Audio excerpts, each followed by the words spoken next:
Okay, let's get started. So today I'm going to be talking through how to create a project budget. And this is specifically for when you're at the stage of applying for funding for your project and you need to cost up how much your project costs and how to present that to a funder. And we're going to look at some of the variations about how to structure your costs, how to present them, how to include everything that you need to include in there. And we're going to have a look at a few things that will really help strengthen your bid in terms of making your budget realistic, both to yourself as a community group, and as a way of offering value for money to the funder as well. So I'm going to share my screen and I'll go through the presentation. If you have any questions throughout, if you just put them in the chat box, and then towards the end, I'll come on to questions and answer them as best I can. I'll also upload this video into the members area of my Substack, so you can access it there, and I'll attach the slides there so you can access the information and have a look at it in more detail in your own time. So we'll cover first of all the basic steps of creating a budget for your project, the main headings that you might want to think about when putting together a budget, how to calculate staff time, which is something I know a lot of people get stuck on, what can and can't be funded, just a little bit on that. And then one of the biggest things I try and help people with is how to incorporate core costs or running costs, otherwise known as full cost recovery. So exactly what that means, how do we calculate it? What does it mean for your group, for kind of different sized groups? And how do we incorporate that into the bids that we're working on? How much to apply for? I'm going to talk a little bit about gift in kind and match funding. I've got a few examples of creating a budget, and then, as I said, I'll come to any questions at the end. Okay, so let's start with the basic steps for creating a budget. And the first thing that I would say is that you need to get really, really clear on what you're looking for funding for.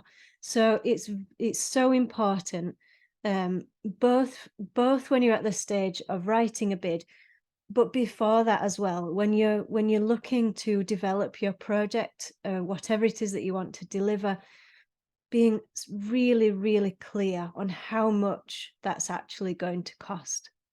So I quite often talk about priorities, making sure that at all times in your organization or your group, or even as an individual, at all times, you know the top 3 priorities that you're looking to bring in income for. And whether that's running costs, whether it's project costs, whether it's something else, being really clear on what you're looking for funding for not only helps you to identify the right funders or the right income streams for those costs, but it actually makes it significantly easier when you're applying for that funding, or you're pitching that proposal to somebody, or you're fundraising for an event. And then the second thing is to add up all of the costs of delivering your project. Let's say, for example, you run some regular programs or a regular service, then it can be really helpful to add up the total cost of running either your entire group or that particular project for a whole year. And then you can use that as a basis for your funding applications. So whether you apply for funding for a whole year or a proportion of it, or just one project of many that you run, it can be helpful, first of all, to start with, what are all of my costs to run this organization and everything that I want to deliver in it for a whole year? What would that actually cost me to do that? And here it is worth spending some time to be as accurate as you can. In some cases, this means getting some quotes for work, or quotes for, for example, facilitators or guest speakers, looking up the cost of some software you might want to have, the cost of your website, things like this, making it as real as possible, so that you've got something tangible to work on for that year ahead. And then the third step is to start to research where you can apply for this funding and how much is available. So this in turn allows you to start thinking about, okay, if I need £10,000 for this project, I've found two or three funders that are a good match, but they only fund up to 5,000. You know that you need to get two lots of that level of funding in order for your project to go ahead. So we're going to talk a bit later on about match funding, but thinking early on, it's great knowing how much your project will cost, but there's also another kind of sideline to that, which is what's the minimum I could really run this for? If I if to run it as I sort of visualize it, as I really want to deliver this project out in the community, would cost £10,000. If I only got £5,000 towards this project, what could I do? Would I still run it? Would I run it on a smaller scale? Would I run it over a shorter timeline? Would I need to use more volunteers and less paid staff? It's thinking about all these options and all these variables, um, because we don't always get what we want from the funders. We need to be flexible. We need to be able to, as ever in the third sector, we need to be able to do quite a lot with less. So having a few options up front as to the levels at which you can run a project can be really helpful as well when you're looking into potential funders. So if we move on to the main headings, and these are ones that, I usually share these headings with all sizes of groups that I work with, and so they don't apply to everybody. But at least if you think about from the beginning, within your project that you want to run, are you taking into account either staff costs, sessional workers, or project staff? Will there be any cost to recruit those people? Even if they're facilitators, freelancers, will there be a cost to kind of getting those people on board? The equipment that you might need to use, the cost of your actual activities, so the resources, for example, for a workshop or a class, or and then your room hire. Do you have somewhere to run it, or will you need to hire somewhere out? Travel, both for yourself, any other staff, volunteers. Travel for your participants. Will you want to be able to pay for that to make sure that they can attend? IT covers a broad range of things. It can be everything from your website to the software that you use on your own computer. It can be specialist IT, databases, CRMs, anything that you already use or may need to use as part of this project. Marketing, anything from advertising, online advertising, social media, flyers, anything like that. Volunteer costs, I've talked about. Travel, any other costs for volunteers, such as training costs. Management fee, I'll probably come on to a little bit later. It doesn't usually apply with most of the community-based groups that I work with primarily. A management fee tends to come in for the medium-sized to larger charities, but it's essentially another way of accounting for some of the salary costs of senior management within an organization, rather than just the staff on the ground who are actually delivering the project. And then overheads, again, we'll come into in more detail, but that could be things like your rent, your utilities. HR, again, more important as your organization grows. You may have HR on a freelance basis. You may work with a HR company. And then evaluation. A lot of people forget this, but it's 9 times out of 10, it's acceptable to include the costs of evaluating your project within the actual funding application that you're applying for funding for that project for. So thinking about An evaluation is usually time. How much time will it take you to pull together all the information that you've collected through the project, put it together into an evaluation so that not only can you learn from it in your group, but you can potentially share that with other groups, share best practice, share some examples, share some case studies and things like that. So we'll move on to calculating staff time, and there's a few different ways to look at this. So let's think first of all about employed staff, which probably at this moment in time it applies to less of you that I work with personally. Most people are kind of working on a freelance basis or largely run by volunteers. But if and when you do have employed staff, it's important to cover some of those salaries in your funding application. So the way that we would do this is to use their annual salary and apportion time to the project. So I've put an example here, but I realize it's a little bit wordy and a little bit complicated. So again, I'll share the slides because it's probably something that will make sense the more you kind of look over it. But if we take, for example, a full-time member of staff who's contracted to 35 hours per week, imagine that that person will be spending 1 day a week on this project that you're looking for funding for. If you divide their salary, bearing in mind you might want to include your own costs, such as national insurance. If you divide their salary, for example, a £30,000 salary, divide it by 5 days per week and then times it back by 1 day a week, on a very kind of rough calculation, you would need about £6,000 contribution towards that staff member for the year for this particular project.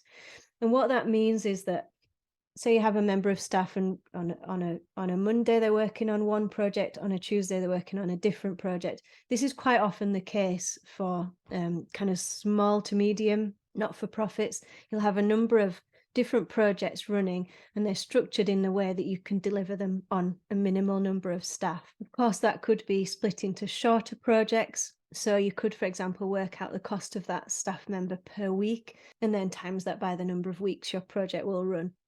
It's not to say that every project needs to run for 12 months. It could be, for example, a very short 6-week, 12-week program, something like that. But you use the same kind of calculations if you have employed staff.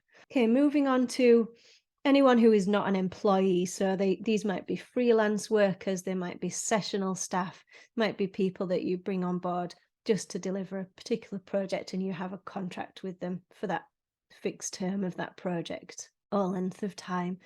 And quite simply, we agree in advance an hourly rate or a daily rate. So ideally with anyone who is freelance or self-employed, you would have a contract with them for a particular project or a particular kind of service, where you agree an hourly rate or a day rate, and then they submit to you an invoice saying so many hours at this agreed day rate, hourly rate, and then you pay them that way. So just a couple of notes on paying staff before we move on. I would say I get asked, one of the most common questions that I get asked is, how do we cover our salaries? How do we pay for our staff? I would say on that, there are some funders that will fund salary costs of existing staff, but there aren't many. In all honesty, there aren't that many. If it's for a new post, so if, for example, you're looking to grow your organization, you're looking to do something different, to do more of what you do.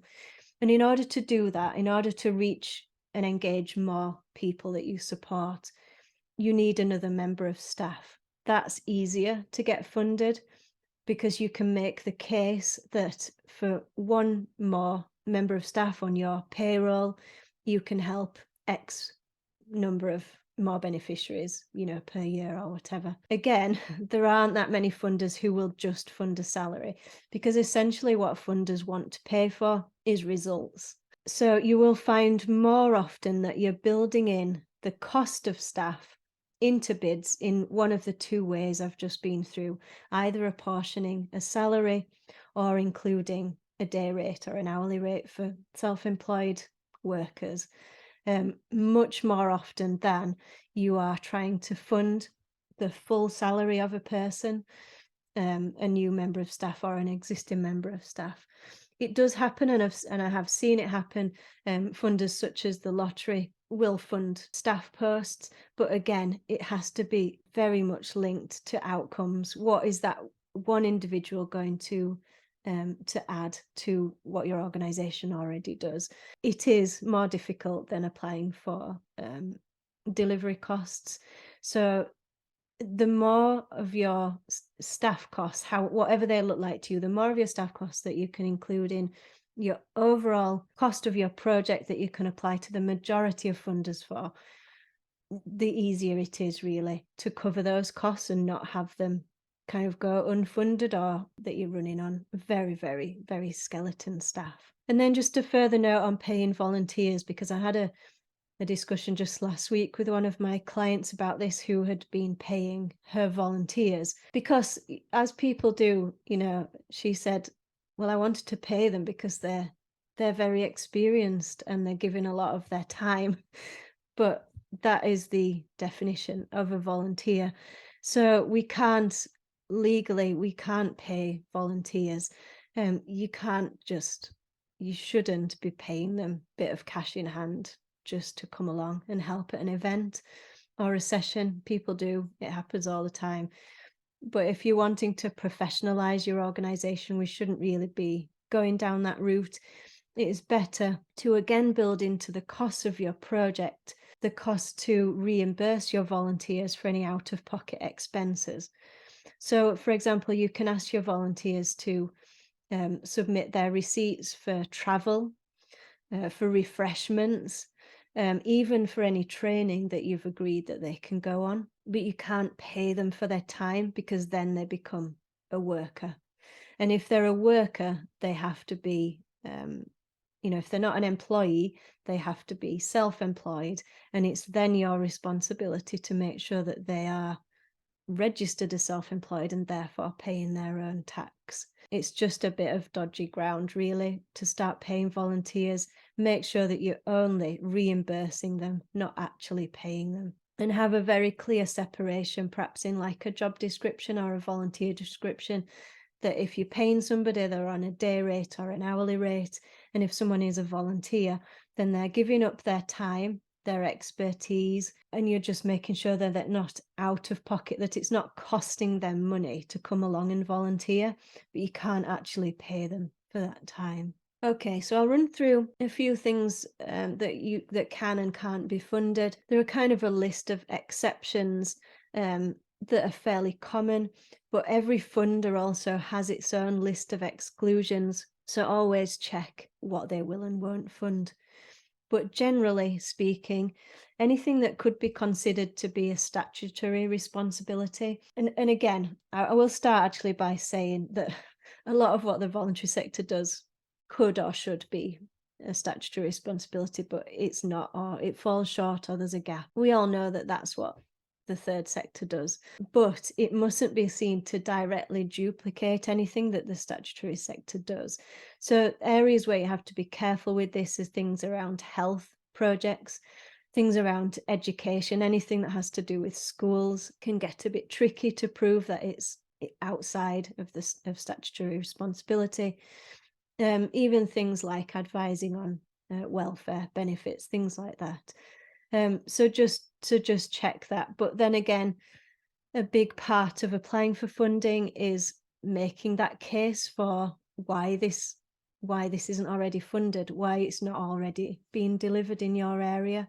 So it's just something to think about. And it's another point that always comes back to knowing in your area, knowing who's delivering what is available and what isn't, and therefore what the gap is that your organization, your group, or whatever it is that you're planning is going to fill.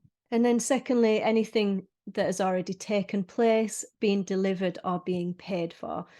I put the majority of funders, all funders, no funders will pay retrospectively. There are no funders that will pay retrospectively for anything that's already been delivered or spent. It can be really tempting when you've submitted a bid, especially if you're really optimistic about getting that funding. It can be really tempting to start your project don't don't spend anything anyway. Do all your planning, that's fine.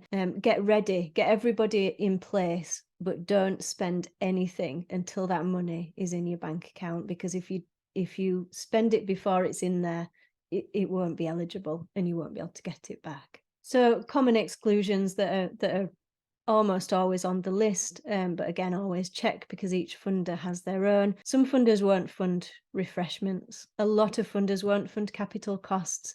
There tends to be a kind of separate list of funders who will fund capital projects and those that will fund revenue, with a few that will consider both. Very few funders will fund anything involving alcohol, including events and festivals. You have to be very careful to separate out your costs.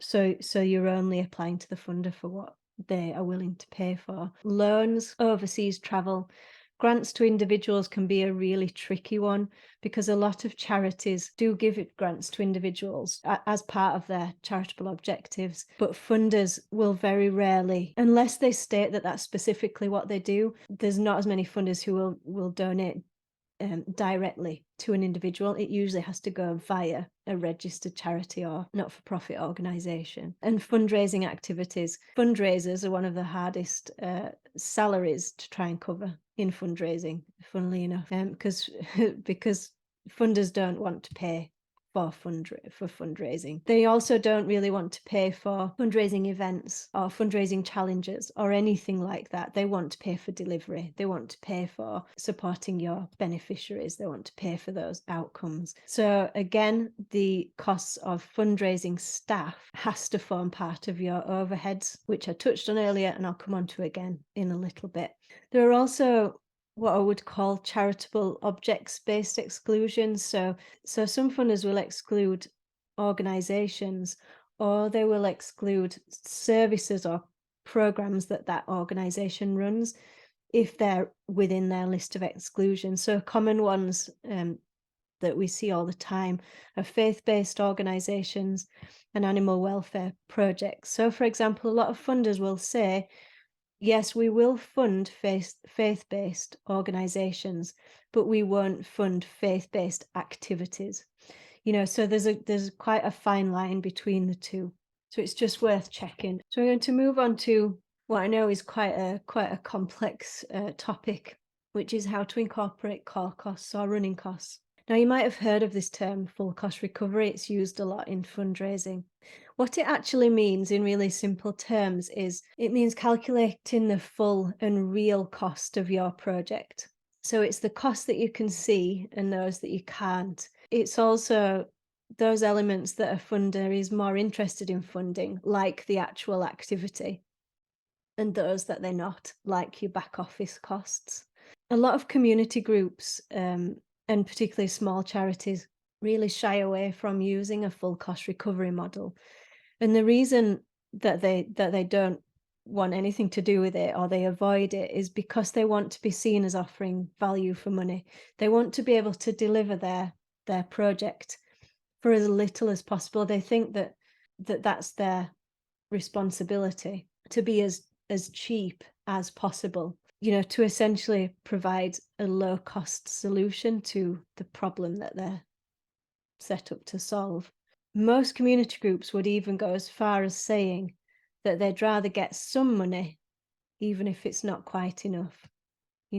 Like I said at the beginning, this is what we do in the third sector. Oh, well, I need £10,000 to run this project. I've only managed to raise 5. I guess I'll manage to do it anyway.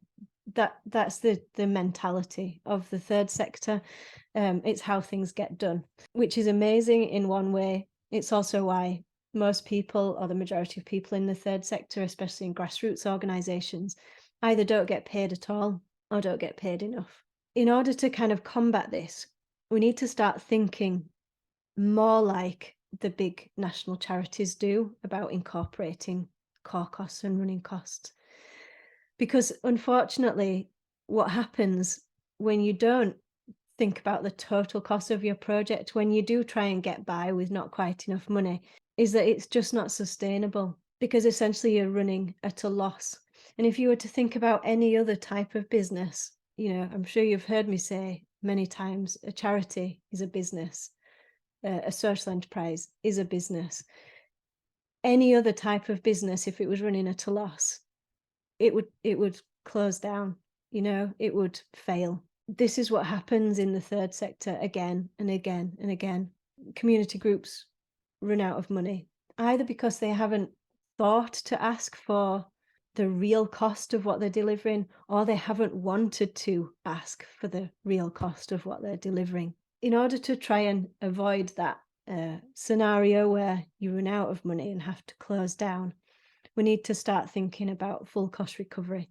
When I'm teaching this in the longer workshops, the way that I usually think about full cost recovery, to start by separating out the direct costs and the indirect costs of what you do. So I've just put an example here just so we can help to think through it. So if we take a really simple community project, so it's a volunteer run coffee and craft activities morning, for example, for older people, which includes sharing information about ways to save on energy bills.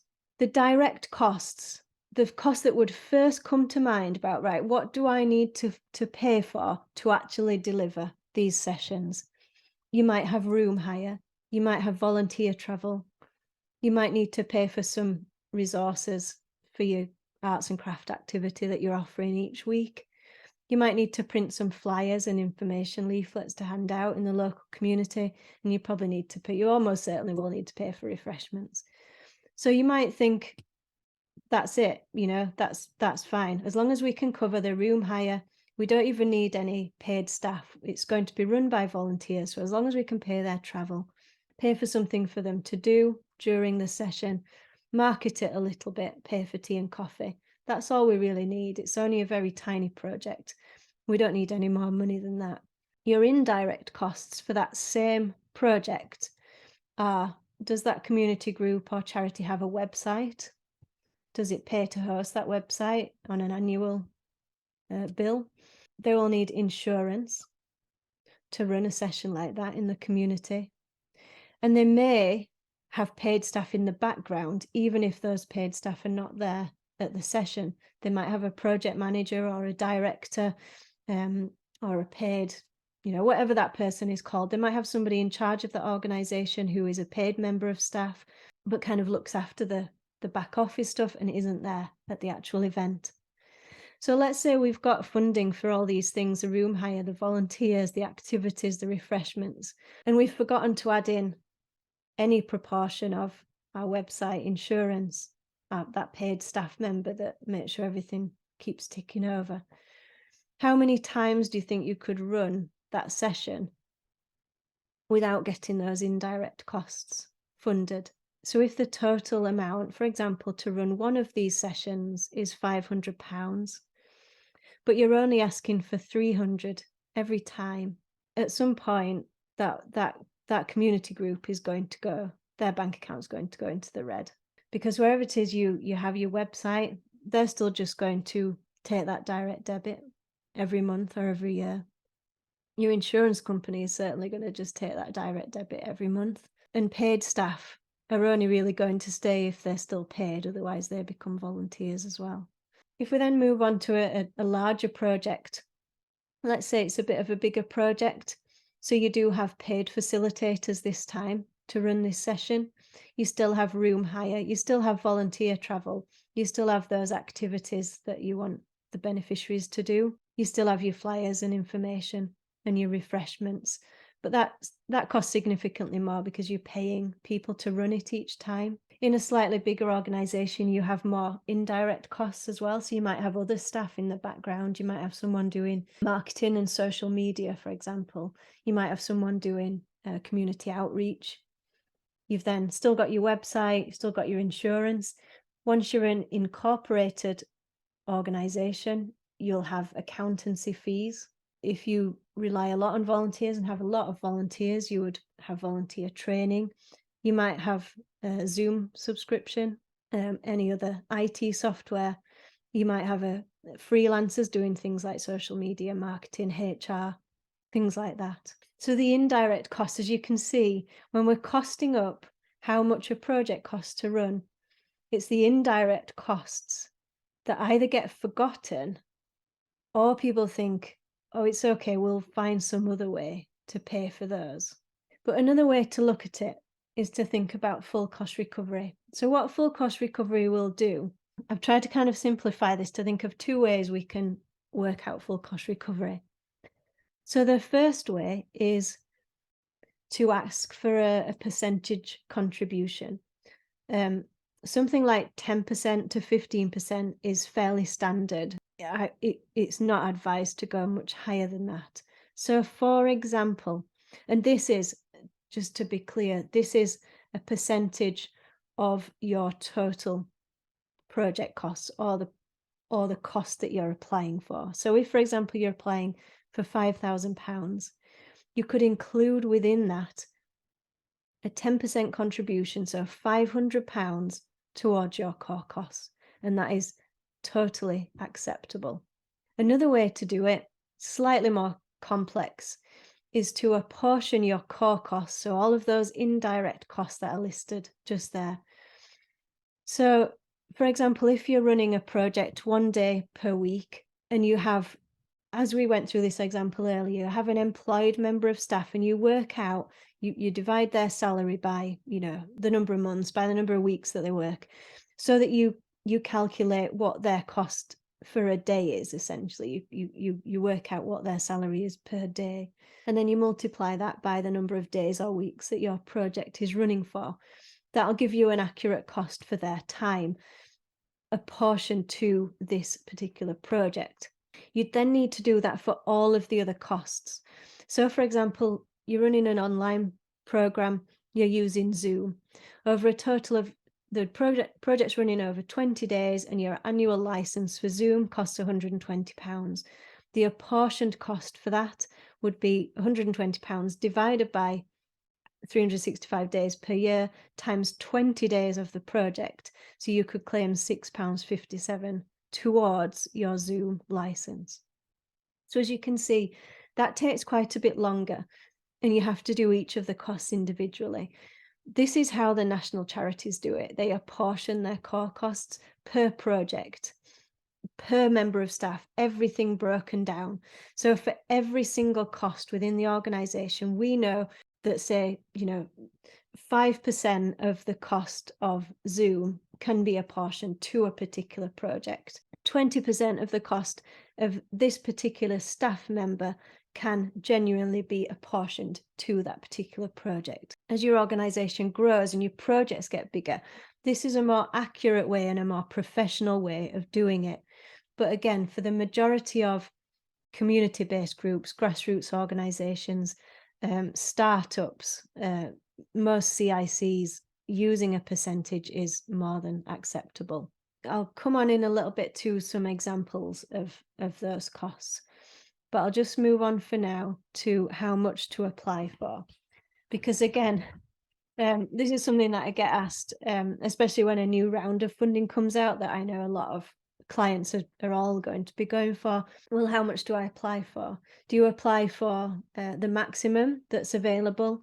Do you go just below the maximum? People like to do that, don't they? It's like the £9.99 thing.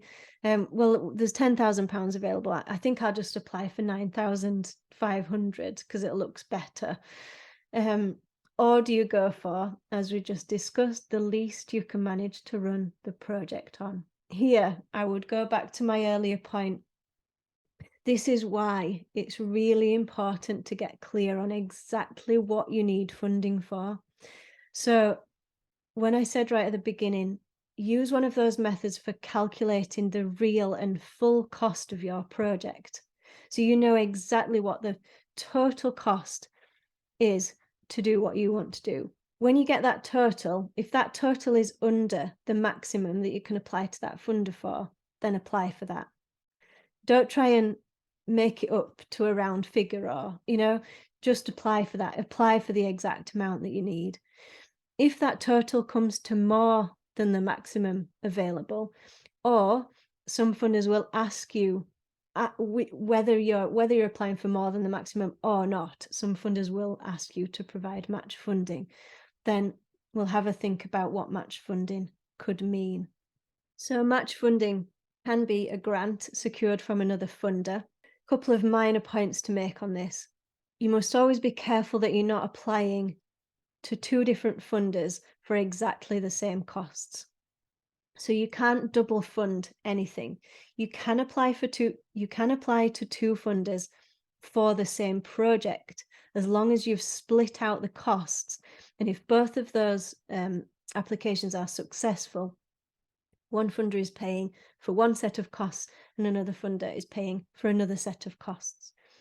There are some funders that you can't match against others. For example, various lottery funders. There's Sport England, there's Arts Council England, and then there's the National Lottery Fund. In most cases, they would prefer you to match anything that's considered to be public funds, which lottery funding is, with private sector funding, which trusts and foundations fundraising is. So if, for example, you had £5,000 from Awards for All as a lottery fund and £5,000 from a charitable trust, those two things are fine to match together. I would be very careful trying to match something like Arts Council England with a big lottery, Reaching Communities Fund. That's not really how that lottery funding is supposed to work. Another thing that you can often do when you're applying for funding is offset against that a pending application which you expect to be successful. Now, that in itself is almost impossible to know. If, say, you were going through the process of applying for funding and it was like a two-stage application and you were in conversation with that funder and they'd said to you that they were recommending your application to panel and they expected it to be successful, then that's something that you might want to include as match funding. Unless you have a really good idea that's going to be successful. If it's just a hunch, if it's just a hope, then I wouldn't put it in there. I would either stick to ones that are already successful or find another way of finding that match funding. That's not to say that you shouldn't mention in your funding bids that you have other applications pending, because that in itself is usually seen as a strength. But saying that you expect it to be successful and that it will match fund what the funder you're applying to may give you kind of sets you up to get on slippery ground, really, because if one is successful and one isn't, and you're relying on them both for the project to go ahead, then the funder that has said yes sees that as a much less safe investment if your other funding isn't guaranteed. One of the easiest ways, cleanest, I should say, not easiest, one of the cleanest ways to raise money for match funding is through non-grant fundraising, any way other than from grants. So, for example, at a community event, through your Just Giving page or a donate button, through the sale of products or merchandise, through sponsorship, corporates, charity of the year, anything that isn't a grant can be used as match funding. And just a note for the social enterprises, for the CICs, sales should always form part of your match funding. And then really most importantly, but again, an often forgotten part of match funding is gift in kind. I love to talk about gift in kind funding because it's so underestimated. And I think it's, again, one of those things, because the third sector is so reliant on kindness and volunteer time and things like this, we almost forget about it because it's just how we work. We forget that it underpins everything that we deliver. You know, most community groups, they're trying to deliver something on a shoestring, as I've said, with never enough money. If someone offers you the use of a room to deliver that craft activity morning, they offer you the use of that room in a community centre, for example, that you would otherwise have had to pay for elsewhere. Or they even donate you, they'll say, oh, I can do that printing for you at work, or I've got a colour printer at home, it's fine, I'll run off a few copies for you. This is the one I see most often, if your local supermarket donates your tea and coffee, that's all in-kind support. All of it can count, because if that hadn't been given to you for free, you'd have had to pay for it. So even though it's not money in, it's also not money going out. And that's what we class as in-kind support. But the most important and most often forgotten of gift in kind is volunteer time. So as I was just saying, my client, this conversation with my client last week about how experienced her volunteers were. They are experienced. They're absolutely invaluable. You can't. Most people couldn't run their organization without volunteers. What you can do with volunteer time is that if you add up all of the hours that your volunteers do, and then you use an hourly rate, such as the current minimum wage or the current living wage, for example, you can, and I would argue, always should include that in your costings. So this isn't, again, remember, I'm not saying that you should pay them that. I'm not saying that you should pay them the minimum wage, but you can value their time at that. Because it's, again, the same, isn't it? If you didn't have a volunteer coming for 4 hours to help you run this session, you would potentially have had to pay somebody for those 4 hours. So it's really important to include the in-kind support through time, other offers, things that are given to you for your project. Right, so let's have a look at a few examples.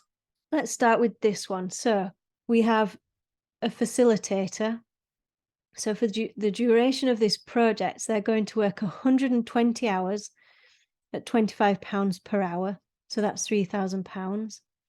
We're going to run some Facebook ads at £5 per day for 30 days. So that's £150. We need some, this was one of my creative workshops. We need some materials and art supplies. Put £100 in for that.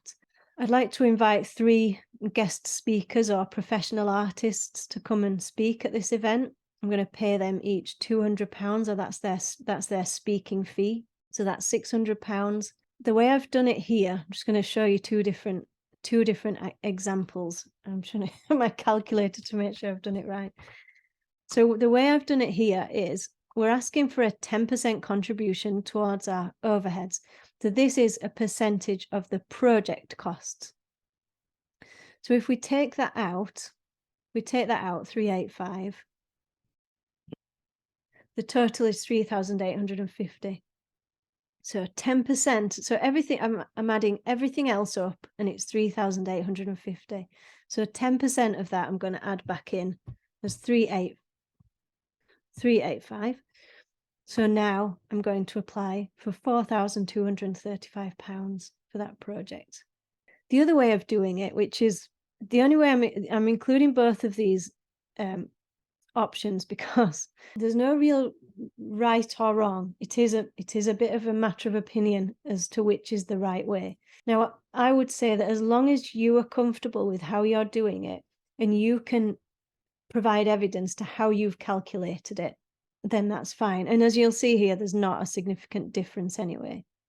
So this way is still applying for a percentage of the project, but this time we're working it backwards. So say that we start here with this 4,000, we're going to apply for £4,300, and we're going to take 10% of that. So 10% of the full total is £430. So I'm going to put that in first, and then I'm going to work it backwards and put in all these other costs. I find that harder to do. I find it easier to work out all my costs and then 10% of what that has added up to, and then add that in.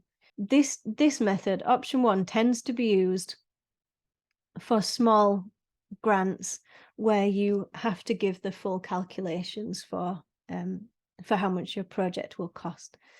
This option 2, where you're working it backwards, I've seen used more often, and I've seen it and I've used it more often in the circumstances where you want to be able to say to a funder, and it's usually a charitable trust rather than the lottery. I would use this first method for the lottery, where you want to be able to say, we're applying for £5,000. £5,000 will allow us to do A, B, and C. And then within that £5,000, 10% of that will go towards our core costs. This has more of a narrative to it. Option 2 has more of a narrative to it. Option 1 is more like just a calculation, which is why I prefer it, really. Let's have a look at another one. Here you've got 2 paid facilitators. So the first one, over the course of the project, is working 60 hours at £25 an hour. One is working 120 hours. And then we have a support worker, who is working 24 hours at £15 per hour. So those are all staff costs there. The partner organisation for this project, a partner organisation, was charging us. I should say these are all my budgets. I'm not using anybody else's. It was charging us £900 for the venue, and then this way I'm looking at the actual costs of our IT and overheads. And this can work if you're a very small organisation and you only do one thing. So let's say you've just started up and you're just delivering one project, one type of project. Then you could argue that the total cost of your overheads can be attributed to that one single project. So at this point in time, our insurance was £100, Zoom license was £140, Microsoft, the software, was £80, and the website was £170. That was all per year. But this project was for a year, and it was the only project we were running that year. So our actual overheads were £490, and that's what we put in. So that's the actual cost. The other way you can do it, if they won't fund the actual cost, if that's too much, for example, or as soon as you get to the point when you're delivering multiple projects. So once you get to the point where your insurance, your Zoom, your software, your website is covering a multitude of projects, programs, or services, then it's only right to apportion a percentage of that to the budget.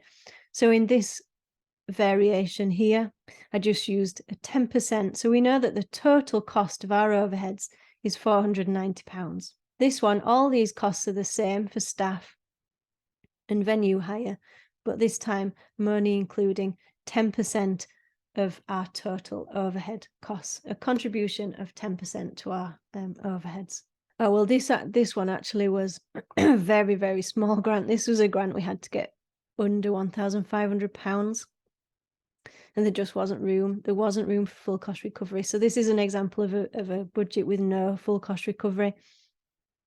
Staff time, evaluation in there, the evaluation time, activity packs, art supplies, refreshments, no full cost recovery in there. Sometimes it's just not possible, but where you can include it, even just like this, £49, even just 10%. And then finally, this is one that I worked on with a client actually the other day. This is one that I put together for a local community group. It was a monthly information session. So we have 3 facilitators. What I'd suggested is let's cost it up per session. So per session, we're going to have 3 facilitators working 4 hours at £15 per hour, £180. We're going to reimburse our volunteers for their travel card, which is £10. We have 4 of those volunteers, that's 40. The venue hire is £50 per session. Refreshments will need £50 per session. So the cost per session is £320. So to run 6 sessions, we were wanting to run one every month for 6 months, then the total is £1,920. Another way of adding in these overheads is, for this total project, we will have some design costs, printing, things like that, and we'll have some project management time. So the main member of staff, the director of this organisation, will do an additional 10 hours at £15 over the course of these 6 months. So these costs only need to go in once. That's a total for 6 sessions, plus these, which are just one-off costs. So the total cost of the project to run 6 sessions, £2,170. I'll copy this spreadsheet, I'll attach it below the video as well, so you can have a look. So I'll just use the last 10 minutes for any questions. So first question, we deliver services that run all year round. How do I package this up for a funding application? Yeah, I'm conscious that I tend to talk about projects rather than services. I would say the first way to think about this is that whatever you offer to a funder um, needs to be packaged up as a project, even if it's a service that runs all year round. So I would start by, um, as I kind of went through at the beginning, I would start by working out if you were to run that service for a full year, what would the total cost of that service be?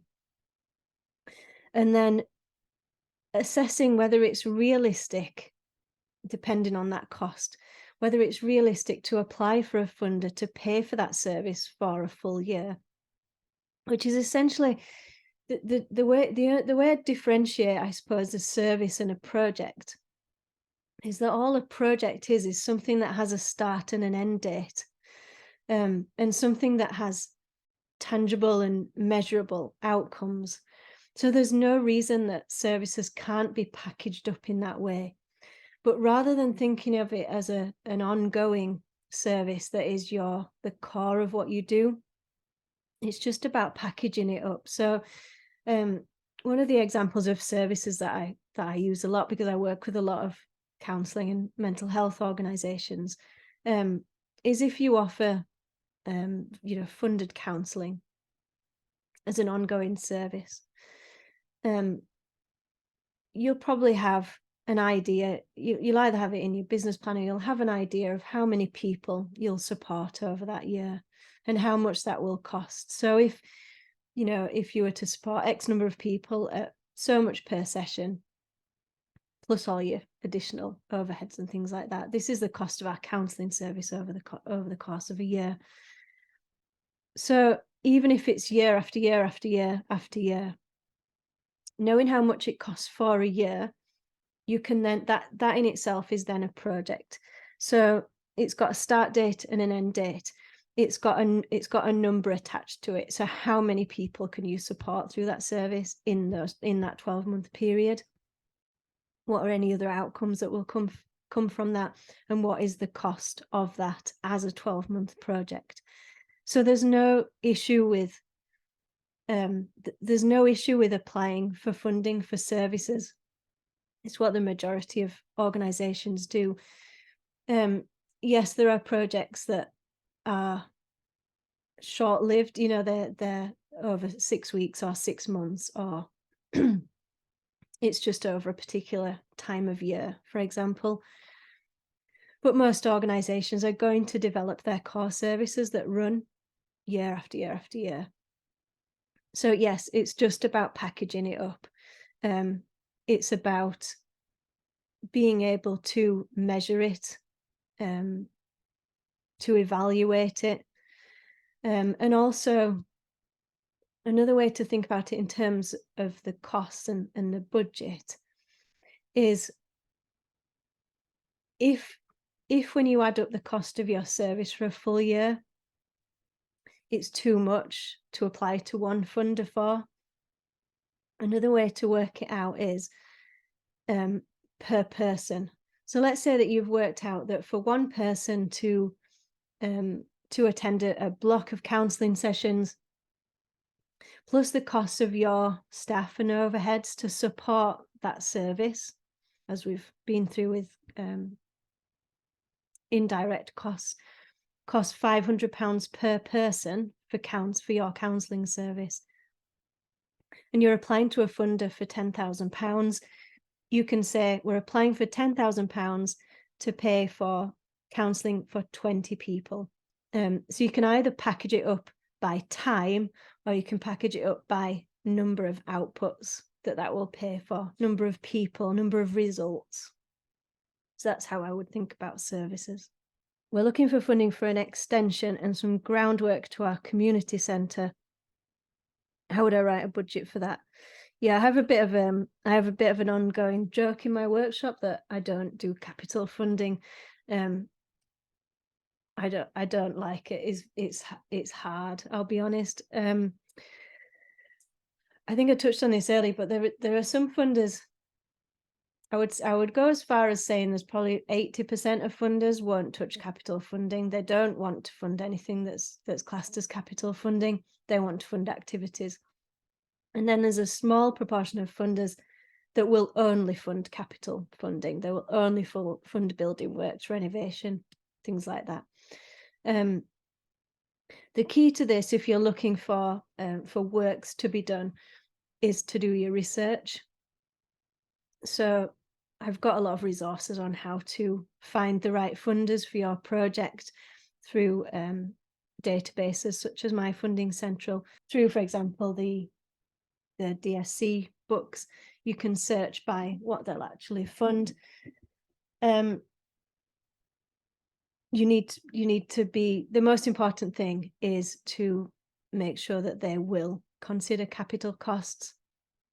The second thing is to make sure that you have some quotes for that work up front, ideally more than one. Some funders will ask for 3 quotes. Some funders will just ask for a kind of ballpark figure, an estimate at the beginning. But always make sure that those quotes have come from real contractors, that it's not just a guess, because it can be very hard to cover the not just the genuine costs of building works, but the contingency when things don't go to plan. And then finally, the only other thing I can really think of in terms of capital funding is more often than not, I see organizations having to go to multiple funders to undertake a project. So it's not usually as simple as getting all of the funding in from one funder and being able to just get going with it. It does happen. You know, there are funders that will fund capital cost places, like, especially if it's like a heritage project. So heritage lottery, English heritage, I think it is. There are you know, for things like listed buildings, it's in theory easier to get funding for those than it is for community buildings. But I was actually recently helping a group apply for funding for a number of different renovation type works to their community centre, and they actually knew all the fund. They'd done the research into the funders that they're applying to. What I was actually helping with is helping them to come up with a project plan so that it could be done in stages rather than all at once. So I would say even for a small project, break up the different tasks, if you like. Say you need a roof, and then you need a path outside, and you know, the number of applications I've helped for a wheelchair ramp is, you know, I've lost count. So things like this, what order do they need doing in, and then research your funders based on that. So finding a funder for that first section with quotes, and then the second section, and then so it's more, capital projects tend to be, in my experience, more about project management rather than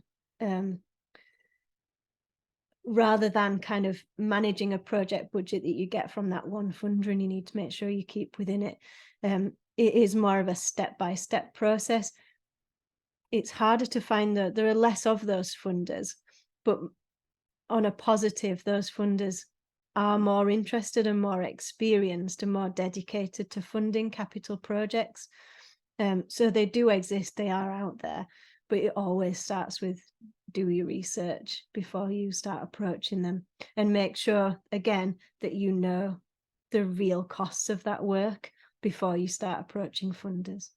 Okay, we've just moved from working remotely to renting a room in a shared office space in the town centre. Can we include these costs as part of our overheads? Yes, I didn't put that on the list, did I? Yes, your rent, your utilities. I think it's because most of the groups I work with, they don't have an office; they are working remotely. But yes, when you get to the point of renting or leasing a property, to run your organization out of, then yes, absolutely, all of that gets built into your overheads, your indirect costs, and therefore into your full cost recovery model. Even a lot of the medium-sized charities that I was working with prior to the pandemic all kind of went moved to remote working. Most of them haven't moved back. So I must admit, I don't see, I'm only talking about the groups that I work with, I don't see their office costs, if you like, in bids very much at the moment. Of course, this could change again. But I know that some groups do need and want that space to run their organization out of. So I would say that for most startups, it's probably not a priority. It's probably not necessary because it increases the cost, obviously, of your overheads. But once you are at that point, or you already do have a space that you work out of, and it's particularly relevant for those groups that have somewhere, because it's for their participants to come to drop in, somewhere for them to come and participate in something, feel safe, somewhere to be. So yes, that everything to do with your office costs would be classed as your overheads. Okay, so I will attach a recording of this video, the slides that I've shared, and the spreadsheet of the budget examples that I've shared in my Substack. All right, thank you, and I'll see you soon.